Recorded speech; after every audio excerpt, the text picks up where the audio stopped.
Discovery Channel has never shied away from what Expedition X produces: remote locations, extreme conditions, evidence that pushes the boundaries of what mainstream documentary television is willing to put in front of an audience. They have broadcast all of it without hesitation across every prior season. Then one episode disappeared. Not canceled, not postponed. Disappeared, pulled before broadcast and buried for years, while the show kept running as though it never existed. It has just surfaced. Subscribe and stay until the very end. Expedition X exists in a specific and important position in the paranormal documentary landscape that separates it from everything else the genre has produced. It is not a ghost hunting show. It is not a property-based mystery series organized around a single location's anomalous history. It is a field investigation program built around the premise that the phenomena most worth investigating are the ones that mainstream science has declined to engage with seriously, not because the evidence for their reality is inadequate, but because the institutional frameworks within which mainstream science operates create powerful disincentives for the kind of sustained, open-ended field investigation that the evidence actually requires. Phil Torres and Jessica Chobot have built their respective contributions to the show on foundations whose credibility is independent of the paranormal television format. Torres brings the methodological training of a working field scientist whose prior research career in tropical biology gave him the framework to distinguish genuine biological anomalies from misidentification, and whose willingness to apply that framework honestly, including to findings whose honest application produces conclusions that his scientific background did not prepare him to reach, gives the show's positive findings a weight that a credulous presenter's enthusiasm cannot claim. Chobot brings the investigative instincts of a journalist and media professional whose sustained engagement with the communities and the witnesses who populate the paranormal investigation landscape has given her an understanding of how genuine encounter testimony differs from the culturally shaped accounts that the skeptical literature uses to dismiss witness evidence as a category. Together, they have taken the show into environments and investigated phenomena that the mainstream media and the mainstream scientific community have consistently avoided, not because those environments and phenomena do not produce evidence, but because the evidence they produce is of a character that the institutional frameworks of the mainstream cannot receive without consequences. Those institutions are not willing to accept. The banned episode is the most direct documentation of what happens when an investigation goes further than any institutional framework can contain. It is what the show has always been building toward, and what Discovery Channel determined upon reviewing its footage that the audience could not be shown. The investigation documented in the banned episode was not organized through the standard Expedition X production process of location research, witness contact development, and advanced field assessment that shapes most of the show's investigation deployments. It was organized around intelligence, a specific body of information that reached the production through a source whose institutional background placed them in a position to know things about the investigation target that the standard research process would not have uncovered, and whose conditions for sharing that information with the production communicated something specific about the sensitivity of what they were sharing. The source made contact with the production outside of normal channels. Their communication was routed through an intermediary whose relationship to the production was established enough to give the initial contact credibility, and whose own assessment of what the source was sharing was communicated in terms that the production's leadership took seriously before the source's own account was fully evaluated. What the source provided was a geographic location, a category of phenomenon associated with it, and a body of contextual information about the location's prior investigation history that the standard research process, FOIA requests, academic literature review, witness database searches, would not have produced. The contextual information was significant in a way that the standard research process's outputs are not typically significant for Expedition X. It described prior investigation of the location by parties whose institutional affiliations the source referenced without fully naming, affiliations whose character the production's leadership assessed as governmental rather than academic or journalistic, prior investigation by institutional parties whose findings had not entered any public record, prior investigation that had apparently produced findings significant enough that the source's decision to share the location with a television production was described by the intermediary as representing a considered judgment that the information needed to reach a public audience regardless of the institutional preferences that had kept it out of the public record until that point. Torres and Chobot were briefed on the full source communication before the decision to deploy was made. Their individual responses to the briefing have been described in accounts of the production's internal communications during the planning phase as consistent with what people who have spent careers investigating the edges of the known world produce.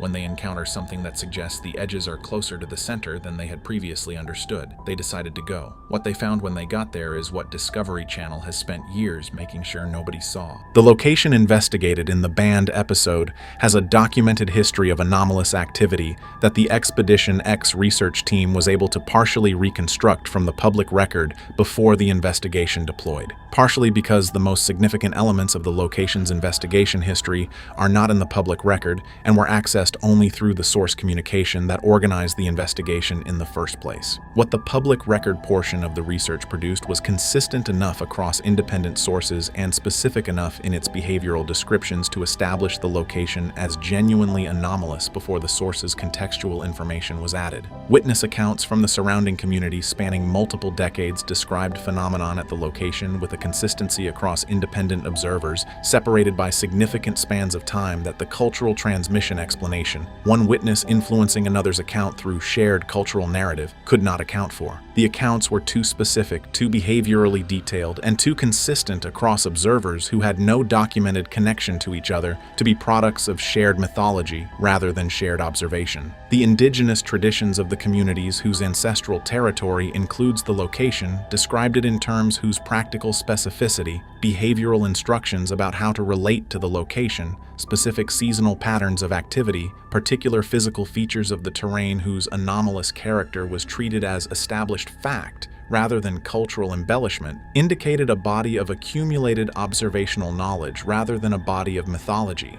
Those traditions were documented by anthropologists whose fieldwork in the region predated any of the modern encounter reports, giving the research team independent verification that the location's anomalous character was recognized before any contemporary paranormal investigation culture could have shaped the community's perception of it. What the source's contextual information added to this baseline was the specific history of institutional investigation, the prior engagement by parties whose governmental affiliations the source referenced, and the specific character of what that investigation had found, not the findings themselves, which the source declined to describe in detail, the fact of their existence and the fact of their suppression. And one specific detail about the nature of what the institutional investigation had encountered at the location that the source communicated as the reason the production needed to be prepared for what it might find there. That detail, the one thing the source told the production to be ready for, is what the banned episode documents the team encountering, and it is what Discovery Channel's editorial review determined could not be broadcast under any framework the network possessed. The Expedition X team arrived at the investigation location with a preparation level that Torres has described in the limited indirect references to the investigation available outside the production's internal record as the most extensive the show had ever brought to a single deployment, not in terms of equipment. The standard Expedition X investigative toolkit was deployed without significant modification from prior investigation configurations. In terms of personal preparation, in terms of the specific investment both Torres and Chobot had made in understanding what the location's prior history suggested about what the investigation might encounter, and in ensuring that their own frameworks, Torres's scientific methodology, Chobot's investigative approach to witness engagement and community relationship, were calibrated to the specific demands the location's character appeared to make. Torres's pre-deployment research into the location's contextual history produced in him a quality of focused attention that the show's prior investigation deployments had not required in quite the same way. The prior Expedition X investigations had always asked him to bring his scientific framework to bear on phenomena whose character was established enough in the prior evidence record that his framework had a specific application. Biological analysis of cryptid encounter evidence, physical analysis of structural anomalies,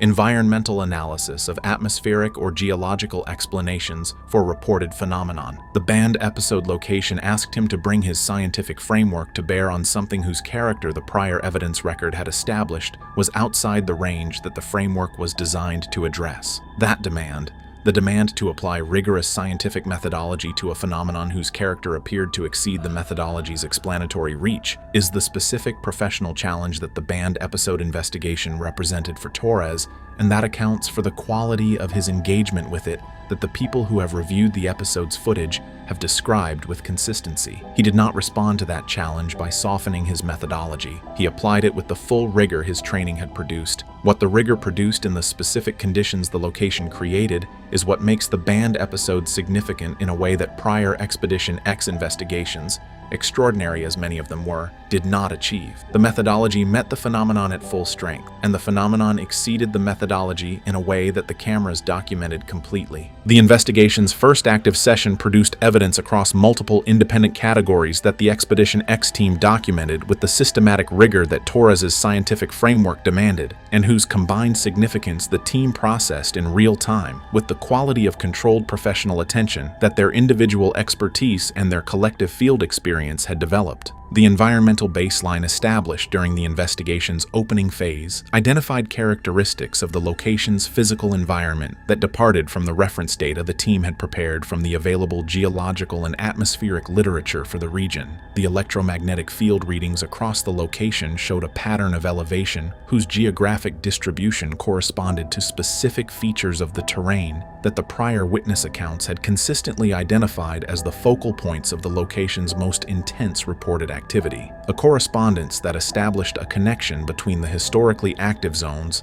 and a measurable physical characteristic of those zones that the team's instruments could track independently of the witness testimony. The acoustic monitoring produced the first anomalous finding of the active investigation phase within the opening hours of the session. Recordings in the infrasound frequency range whose structural characteristics the team's audio specialist identified as organized rather than random. Organized infrasound is not impossible in natural environments. The specific organization of what the location's acoustic monitoring produced, the internal patterning, the temporal structure, and the specific relationship between the infrasound recordings and the locations of maximum electromagnetic field elevation, was not consistent with any natural source the team's analysis identified. The biological evidence documented during the first phase is the category whose implications Torres has been most careful about in the indirect references to the investigation that have been available outside the production record. Physical trace evidence at specific locations within the investigation area, whose forensic characteristics the team documented in place before any collection was attempted, characteristics that Torres assessed in real time with the methodological standard his field biology background demanded, placed the evidence outside the range of any known species in the regional biological record, not close to the boundary of that range, outside it in a manner whose clarity his professional assessment did not qualify with uncertainty. What produced that evidence was at the location when the team arrived.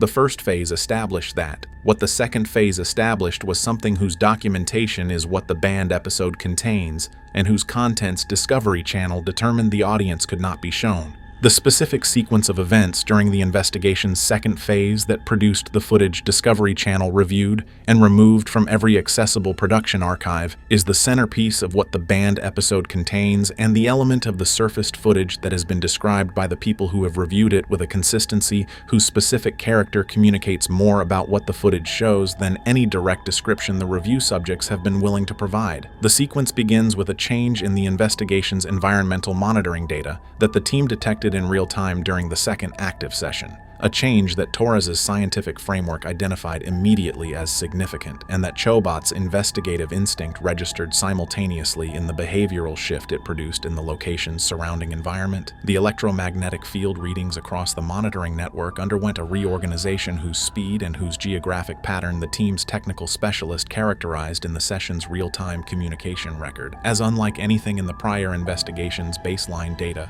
or in the reference literature for comparable environmental monitoring scenarios. The infrasound monitoring registered a simultaneous transition whose character, the shift from the organized but relatively stable pattern the first phase had established to something whose internal structure the audio specialist described as directional, indicated a change in the source of what the acoustic monitoring had been tracking. Something had moved, not in the sense of an animal changing position within a territory, in the sense of whatever had been generating the organized infrasound signal relocating from wherever it had been generating it to somewhere closer to the investigation team's position. The cameras documented what followed. Every unit running during the second phase captured the relevant sequence from independent angles whose overlapping coverage eliminates the single camera artifact explanation that the skeptical literature applies to anomalous footage whose content a single camera might be credited with misrepresenting. What the overlapping coverage of multiple independent cameras documented in the relevant sequence is what the review of the surfaced footage has produced consistent descriptions of, consistent not in their specific visual detail, which the review subjects have declined to provide, but in their characterization of the sequence's evidential quality. It is unambiguous. It does not require expert commentary to establish its significance. It does not benefit from production enhancement to communicate what it shows. It is the kind of footage whose significance is immediately apparent to anyone watching it, and whose implications do not require analysis to access. That is why Discovery Channel buried it, and that is why its surfacing changes everything. The Expedition X banned episode footage was reviewed by Discovery Channel within the standard post-production timeline that the show's delivery schedule established for completed episode packages. What distinguished the subsequent process from every prior Expedition X episode's post-production pathway was the specific point at which the footage's escalation to the network's executive level occurred, and the specific character of the response that escalation produced. The standard Discovery Channel editorial process for Expedition X involved the network's programming team reviewing assembled episode cuts whose production had already passed through the show's internal editorial process, a review oriented toward content standards, scheduling fit, and the episodic narrative quality that the network's programming judgment assessed against its audience expectations. The banned episode footage did not reach that standard review process. It was escalated before assembly, before the production had produced an edited episode cut from the raw investigation footage. Someone in the production's internal review chain reviewed the raw footage, reached a conclusion about its contents that the standard internal editorial process was not equipped to manage,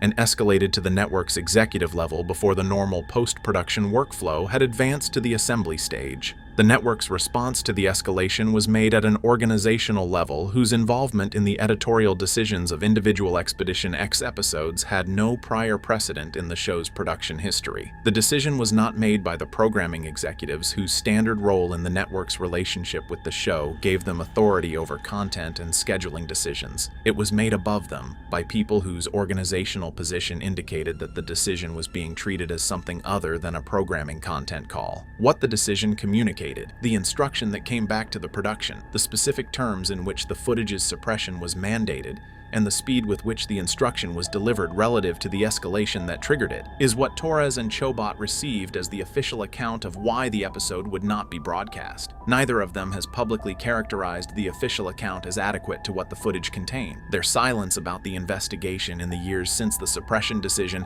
is the most direct communication they have made about their assessment of the account's adequacy, and the surfacing of the episode, the fact that the footage survived the suppression effort and has now reached an audience, is the most direct refutation of the account's claimed finality. The Expedition X banned episode footage that has surfaced represents the complete raw investigation record from the banned episode investigation, not an edited cut assembled for broadcast, not a curated selection of the most dramatic segments, but the unedited camera output from every unit running across both active investigation phases. Its authenticity has been assessed through the digital forensics process applied to the file, production metadata consistent with the Expedition X production timeline, camera identification data matching the equipment manifest for the relevant deployment, and the absence of post-production manipulation signatures that forensic imaging analysis identifies in altered footage. What the surfaced footage establishes, in the terms that can be responsibly claimed on the basis of the footage's actual contents, rather than the dramatic characterizations that the context of its suppression might encourage, is a body of investigation documentation whose evidential quality exceeds anything in the Expedition X broadcast record across the show's prior seasons. The environmental monitoring data captured in the footage across both active investigation phases is real instrument data whose values are documented in the recording and whose significance the footage's scientific context. Torres's real-time analytical engagement with the readings as they were produced establishes within the investigation's own methodological framework. The physical evidence documentation is real forensic documentation whose methodology is visible in the footage and whose results Torres's assessment characterizes in real-time terms that reflect his professional standard rather than his enthusiasm. The acoustic recording is real audio whose frequency content is captured in the footage's audio track and whose structural characteristics the footage documents Torres and the audio specialist analyzing in real time with the specific quality of professional attention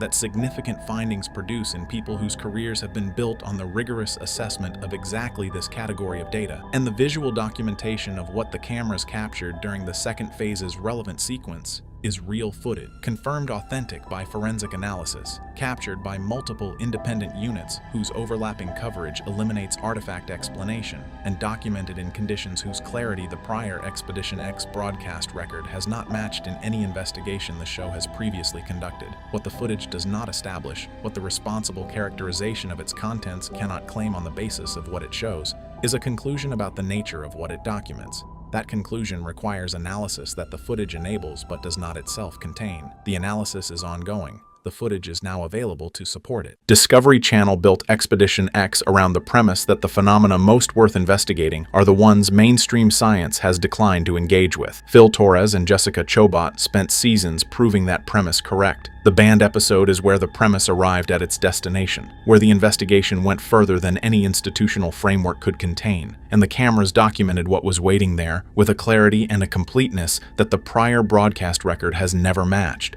The network buried it because what it shows does not require analysis to understand. It requires a response. And a response to what the footage shows is something that Discovery Channel and every institution whose frameworks would be implicated by that response was not willing to produce.